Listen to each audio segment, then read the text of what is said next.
Hello and welcome to this educational video. You know, many of you might have observed this phenomenon. Suppose there is a natural calamity, like an earthquake or a flood. What a human being first thinks is, oh, where is this happening? Is it going to affect me? Is it in my city? Is it in my state, country, etc.? And he will make sure that things are not spreading to his area of interest or his area where his relatives stay, etc. The same thing happens about diseases and disease burden. Suppose there is a news which says there is an outbreak of a particular infectious disease. Everybody will think, okay, is it happening in our country? No, then we are safe. And if it is happening in our country, you will think, is it happening in North India or South India? This is a basic survival instinct that every human being has, and it is natural to everybody. So let us now divert this into a particular topic which is called as disease prevalence, disease abundance. So if there is a particular disease, is it affecting a particular community, a particular race, particular country? Today we are going to talk about how these things apply to a disease called as Parkinson's disease. Parkinson's disease, as most of you are aware, is a neurological disorder which affects people who are aged above 60 or 65 years, and only a certain population could be potentially affected by Parkinson's disease. Now the question is, how do we know which population is affected? How do we know whether I am affected or not, my relatives will be affected or not? So you want to know more about this? Come, let us meet our expert, Dr. Falguni Alladi, who has been working and researching and looking at research literature for the past 15 years in this field. Namaste, doctor. Namaskar. And welcome to this program. So like I was introducing, we all know that Parkinson's disease is an age-associated neurological disorder. It happens in people who are elderly, and the patients experience various kinds of symptoms, like there are problems with the coordination of the limbs, and there are problems with posture, and there is resting tremor, all those things. This is what information even a lay person can access. But I know you have been working in this field, researching especially on experimental models and looking at prevalence and etc. So do you think there is a difference when you talk about countries being affected? Are Indians more affected, or people outside the country are more affected? What is the worldwide prevalence? Okay, so thank you for inviting me to talk about this aspect. First of all, I would like to tell you that there have been epidemiological studies which have been conducted to understand the prevalence or incidence of Parkinson's disease. This can be conducted to understand any neurological disorder, but we will be today, as you said, focusing on Parkinson's disease. So there have been epidemiology based studies. So epidemiology based studies are generally those studies which are known as door-to-door studies, where a team visits a certain population, certain geographical area, and they administer certain questionnaires to the people whom they visit. So they door to door means they visit a certain region, say suppose Bangalore rural or Bangalore urban. Now this is identified with the help of a medically qualified epidemiologist and supported by biostatisticians. So this is basically like a survey.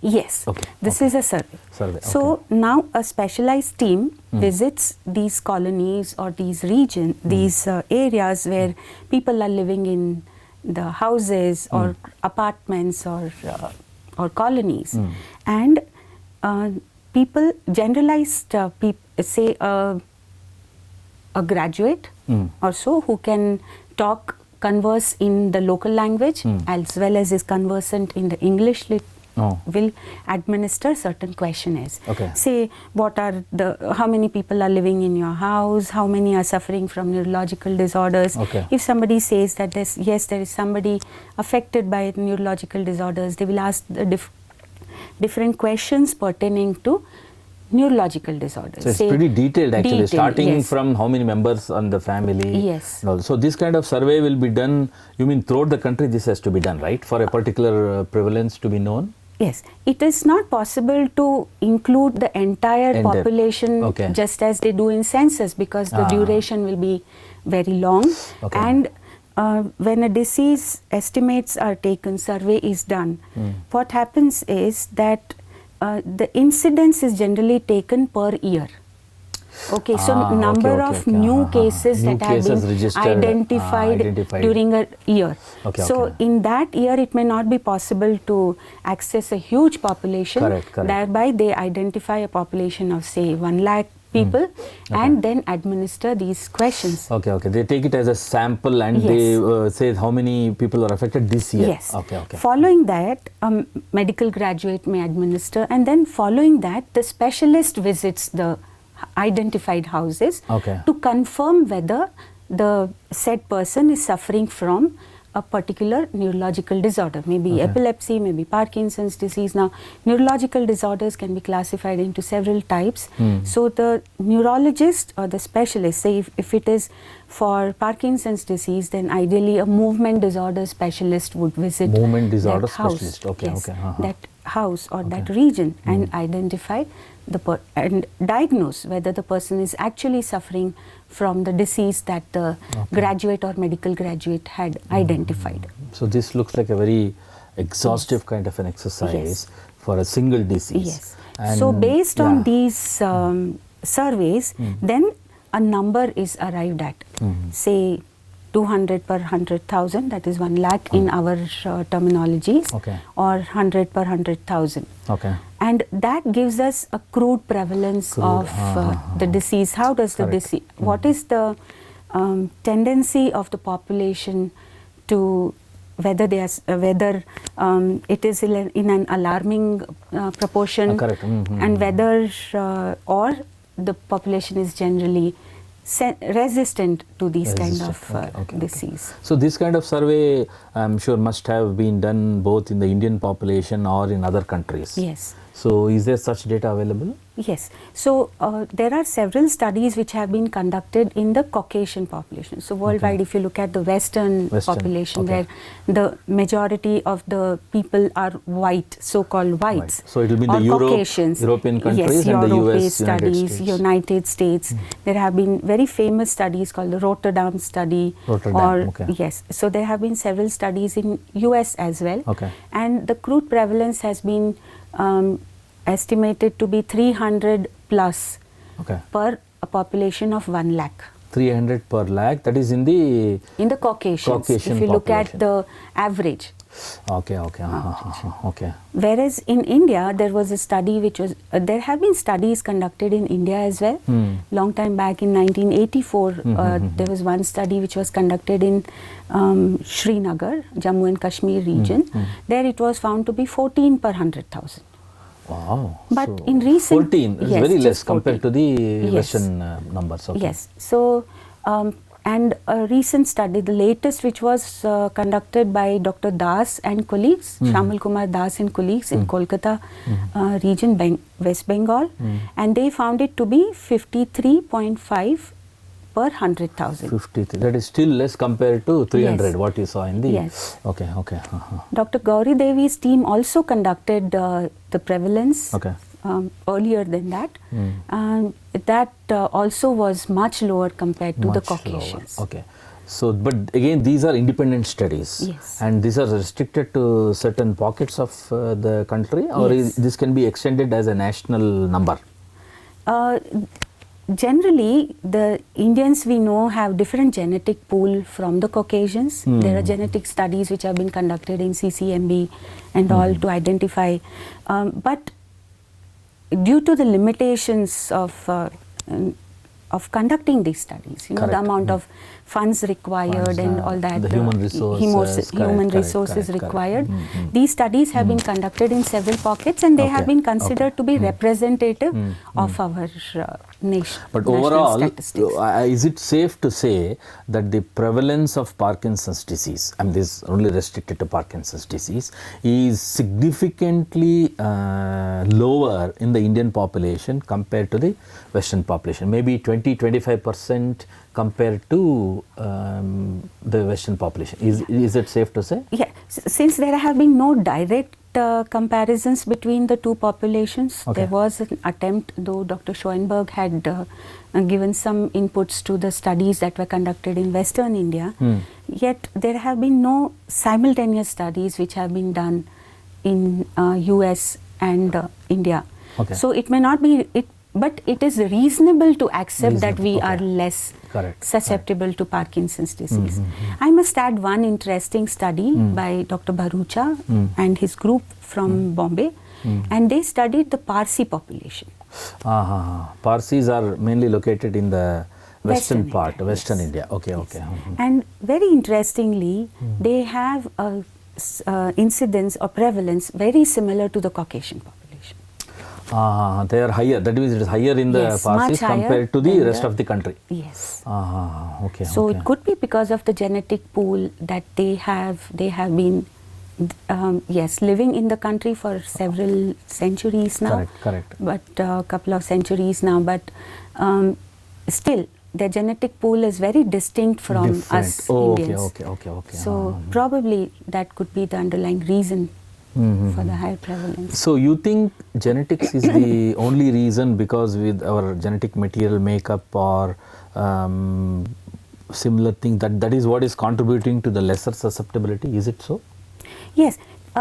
Here I would like to add one more aspect, because when we talk about genetics, Okay. it is generally assumed that what is wrong in you, that is the mutations, the genetic mutations Okay. are the ones which are responsible for certain disease. Ah. But if you look at the overall prevalence or composition of the patients, the patients with say genetic mutations in them form only 10 to 15% of the total number of patients suffering from a particular disease.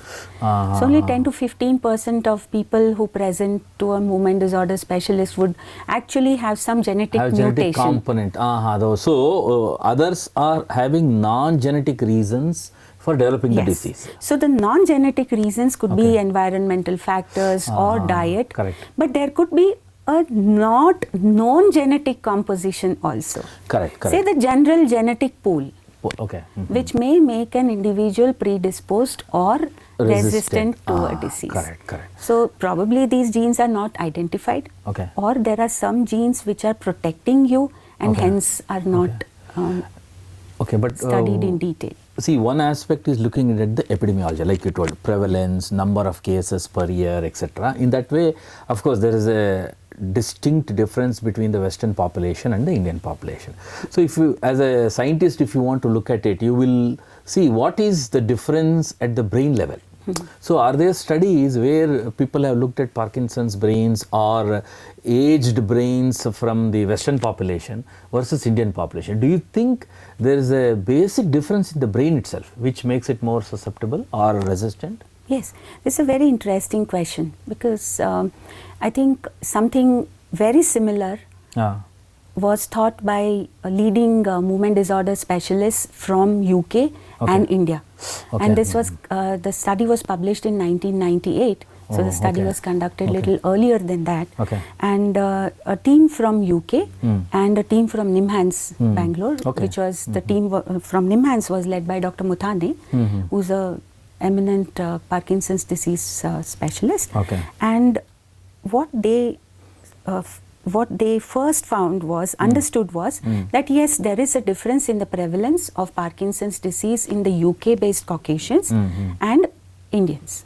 Okay. That was the first thing they have accepted. confirmed. They have accepted. confirmed. Okay. And then the other thing which is accepted and known is that in the brain there is a region called substantia nigra pars compacta. Oh, that's a big word. Substantia nigra, nigra. pars compacta. We'll call it SN for short. Yeah. Is it? I will explain the etymology of this word. Okay, okay. Substantia comes from substance. Substance, okay.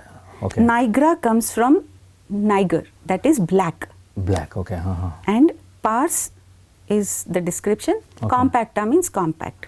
Okay. So this is a region in the midbrain, middle part, Middle of, part the of the brain, brain, okay. where the cells are arranged in a very compact manner, Okay. Mm-hmm. compacta, and they contain a pigment called neuromelanin.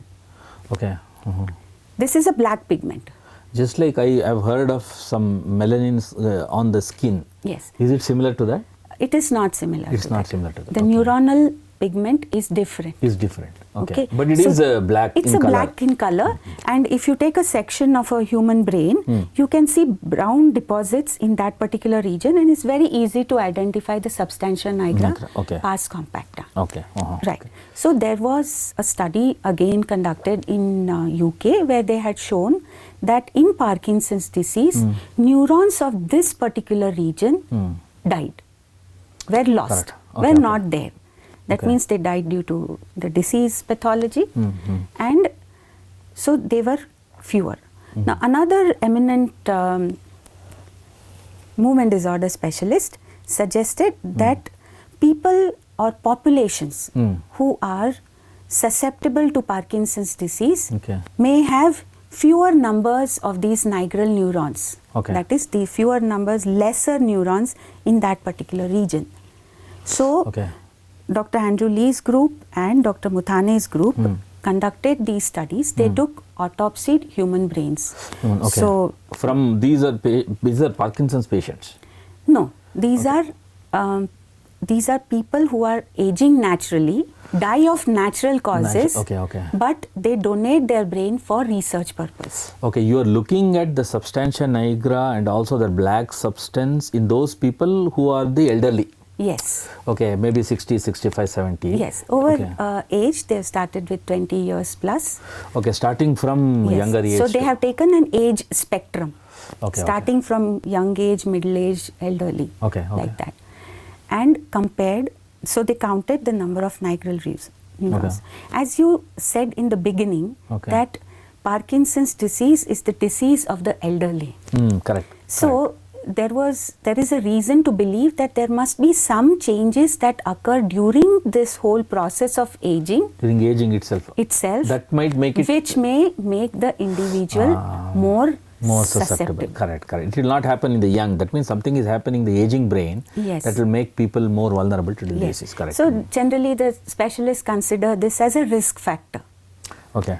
That is why they compared, they studied the brains from young age to age. elderly Okay. in both the populations. Okay. UK to see- versus India. Yes. Okay.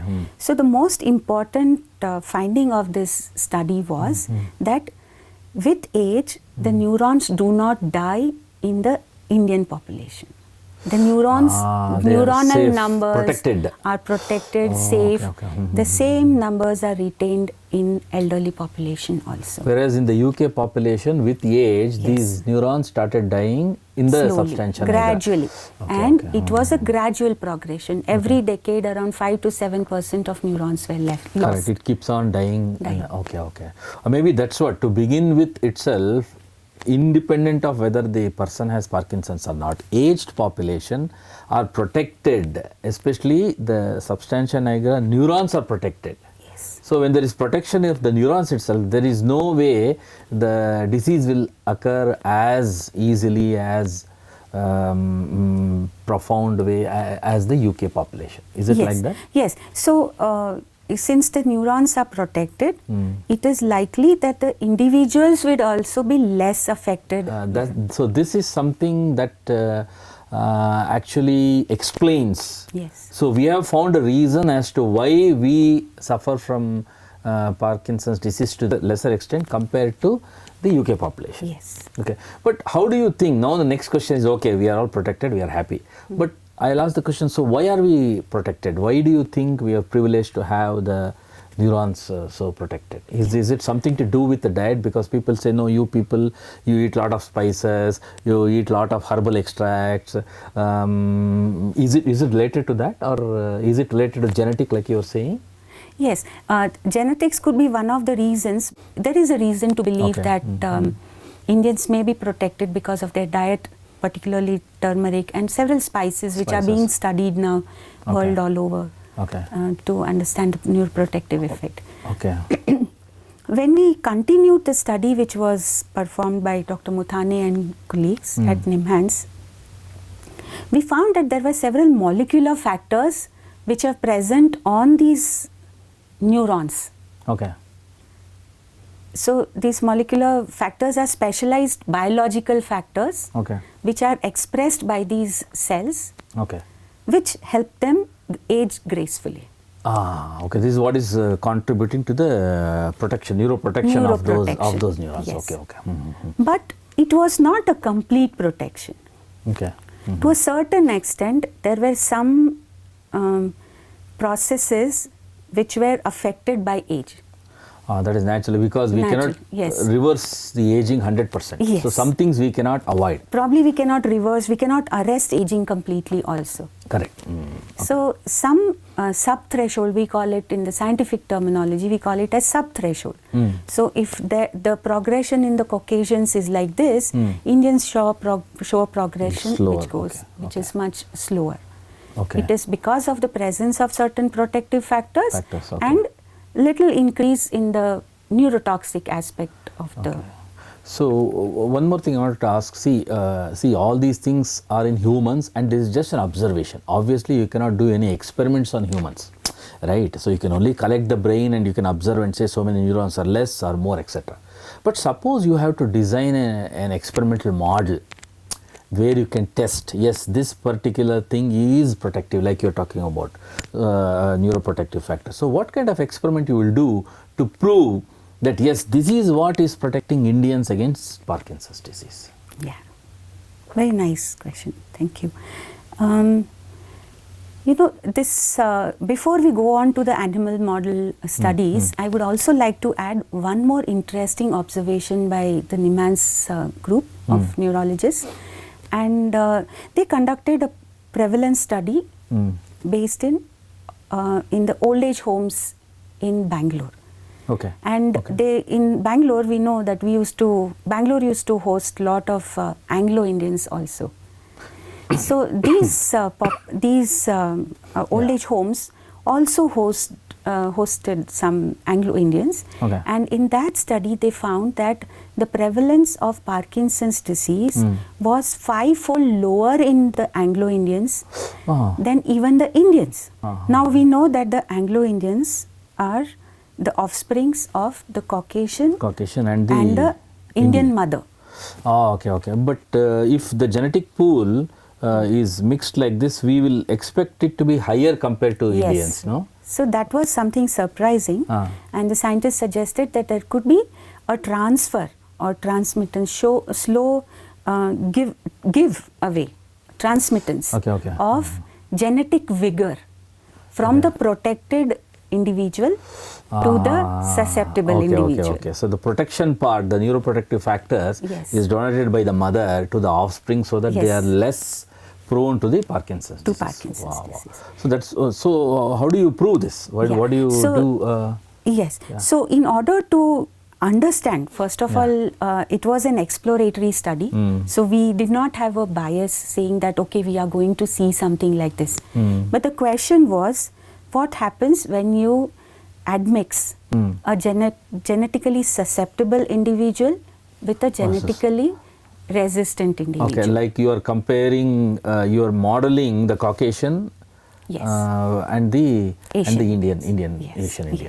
So for this, what we did was we selected 2 mice strains. Mice, because experiments have to happen either in mice or rats. Correct. Now I'll give you the reason for the mice, choosing the mice model also, because there is a known neurotoxin called MPTP. We'll not go into the expansion. But it's MPTP, which is neurotoxin that induces Parkinsonian features, Okay. Parkinsonian symptoms Okay. in humans, Okay. primates, as well as mice. Okay, so you have to rodents. inject this toxin and it will cause the disease in animals. Yes. Okay, then you can use this as a Yes. model So to it study is- Parkinson's. Yes, it has Okay, been okay. validated. I mean, actually the discovery was because of accidental ingestion by some drug addicts, okay, and okay. they developed Parkinsonian Okay, symptoms. okay. So that is how then it was studied in animals Okay. and found to be much useful Okay, to okay. understand how the disease occurs, the Okay. pathogenic part Correct. of the So disease. you have now got a model now to Yes. explore So Parkinson's. yes, so okay. we selected this neurotoxin, Yeah. and we found that there were two different mice strains, Okay. which were so one of them was a C57 black. It's a black mouse, and the other one is a white mouse, Okay. CD1. CD1. Okay. Yeah. Okay. So the black mouse is more prone to develop Parkinsonian features Okay. after being injected with MPTP. Okay. Okay. That would represent the Caucasian population. Okay, okay. And the white mouse had reduced effect of the toxin.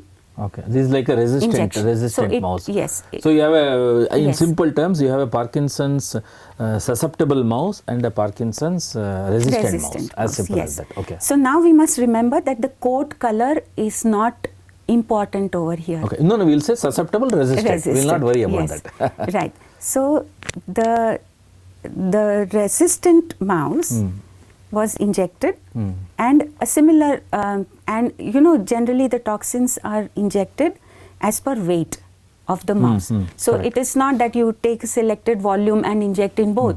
So if the mice are slightly smaller or bigger, they are likely to be more affected or less affected. So body weight is Yes, important. body Okay. weight is important. So we injected as per the body weight, the standard protocols we followed. Okay. And then again we studied the region which we mentioned in Parkinson's Correct. disease, substantia nigra pars compact. compact. Okay, I remember that. Yeah. Right, and we Yeah. counted the number of neurons over Yes. there. And interestingly, what we found was, as the famous neurologist had suggested, that the populations who are more susceptible are likely to have fewer nigral neurons. We also found that this particular black mouse had lesser number of nigral neurons, Okay. up to 33% Okay, than okay. the protected strain. So it is basically you are mimicking the Caucasian population and the Asian Indian Yes. population in the lab. Yes. Okay, okay. Okay. And then we come to the crossing because of the Anglo-Indians. So what will happen if a Caucasian father and an Indian mother, they have an offspring, Anglo-Indian offspring? Yes, Okay, yes. okay, okay. And most surprisingly, Okay. interestingly, these crossbred mice, we call them admixed mice. Admixed, okay. Yes, their first generation had the same number of nigral neurons or more than the protected strain. That is Okay. the CD1. Okay, okay, okay. So that means that the number of nigral neurons play an important role. The second thing to be examined, the test was to give the neurotoxin Okay. and see how they survive, how the Okay. neurons survive, right? Because we saw in the Correct. earlier human studies, there was a loss of these nigral Loss neurons. of neurons, yeah. So again, to our surprise, when we injected the MPTP, the F1X1, these are the These are the admixed admixed, which mice, resemble the Anglo-Indians. Anglo-Indians, Okay, okay. showed no loss of nigral neurons. That means they are completely protected. They are completely against the protected Parkinson's against disease Parkinson's. producing toxin. Yes. Okay, okay, okay. So now you have a model for Caucasian, Asian Indian, and Anglo-Indian Yes. in the lab. Yes. Okay, for Parkinson's. Yes. Okay, very excellent. So now Okay. we are trying to understand the molecular features which we Okay. had earlier studied in the Correct. human brains, and to see whether this is a valid model to understand human pathology. Correct, because you Because- can translate it, we can go and see whether these things are happening in the human brain are rather likely to be than happening. shooting in the dark, thinking of hundreds of things. You can Yes. test here Yes. and look at it, and also you can administer a few protective things. For Yes. example, we are talking about spices. Yes. Whether we can make these populations more resistant Yes. to. That's Yes. a very, very nice paradigm. But now I know how complete this entire venture has been, starting from epidemiology, disease prevalence, then to neurological features, then neuropathology, then you are coming to genetic factors and generating models. So now it's come a circle, because from this again you are going back to human population, again you are looking at it. Yes. That's fantastic. It's a good journey. So what holds for us in the future, if you are talking about this, and maybe 10 years from now, 20 years from now? Can you make Caucasians more resistant? Is it too far-fetched? That's a challenge, though. But if you would agree with me, I'm sure you would agree with me, that there are certain modalities which can be developed. Okay. So, say there are studies which say that exercise and daily morning walks or rigorous exercise, coffee, all these factors are protective against Parkinson's disease. Okay. So, if we really look at of course, we are studying in much greater details, looking at the different scientific aspects of these. And what we see is, what is interesting is that in response to the neurotoxin, there are certain properties or features which get highlighted or upregulated in the protected state. And that has been seen in animal models after interventions like exercise, enriched environment and all. So it is likely that if you identify a susceptible individual, you can administer or introduce these modalities, which will make it more, or they can improve their, they can modify their diets. Modify their diets, yes. Or, yes. So these are all likelihoods. Correct. There is a long way to go to really prove that point. And also I hope, in this aspect, I think this could be extended to many diseases where there is a difference in the disease prevalence among countries, among communities. Yes. Because Parkinson's, in that way, you have fantastic models and two populations that are different. In that way, it's well thought out model. So that will be a good thing. So hopefully it can extend to other diseases also. We have other neurological disorders, psychiatric disorders. Yes. If in 2-3 sentences you want to summarize in lay language for the viewers, so maybe 2-3 sentences you can say about how this is important for public health and neurological disorders or Parkinson's. Yes. So before I summarize, I would like to add that as Indians, we are protected against certain neurological disorders, neurodegenerative disorders, but we may be more prone to some other diseases. Correct. Right? So animal models like these can be used to understand, one is admixing, the role of admixing, and can help us understand the molecular features, and then we can probably modify the medicines. We say that we can make individual specific medicines can be given. Okay. So that's definitely the way forward. So to summarize our studies, now from literature, we have seen that certain populations are more susceptible to Parkinson's disease and certain populations are less susceptible. And the same thing may apply to an individual who is more susceptible vis-a-vis an individual who is less susceptible. Fortunately, Asian Indians are little less susceptible to Parkinson's disease, and the admixed Anglo-Indians are much less susceptible. Okay. So now our studies from our lab have shown, using animal models, the molecular or the underlying scientific aspects of these susceptibility factors.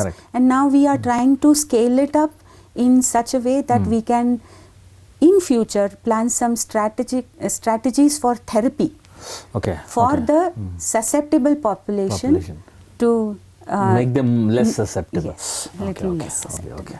So that's our future course. Fantastic. Thank you for providing information about an interesting aspect and how we can combine different fields with a positive outlook.